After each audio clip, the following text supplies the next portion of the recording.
iyona lento edala ukuthi umuntu mayesebenza kamlungu uthola ukuthi akasiyimanager akaselutho kodwa abantu beza kuyena bezobuza ngoba unegazi lokuzalwa embethe unegazi lobuleadership lento uzalwa nayo Yes. bazohlambuluka badla igobongo nje bengisho kodwa uthola ukuthi mangabe bengalidlanga igobongo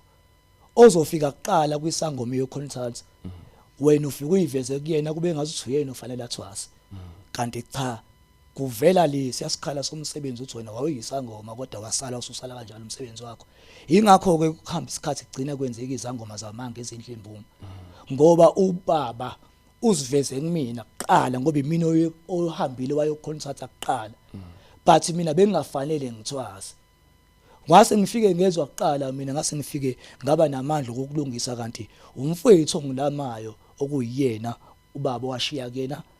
isikhwama sakhe kodwa ngoba yena akekho aware ngeritual akanakile wayesefika ubaba ngoba mina ngithanda ama rituals wayiveza kimi ngase ngifike ngakumukela kanti mina cha bekufanele ngilungise indiki nendawo igobongo lokuhlambulela imimoya kodwa kwase kufike kuyaxhantela ukuthi akekho umuntu wasale wathatha isikhwama sika baba emva kwakhe ngase ngiyaqala ngayohlola kanti bengafanele mina ngibe isangoma kuphela bekufanele ngilungise indiki nendawo ukuze impilo yami iqhubekele phambili You worried ngemic yakho.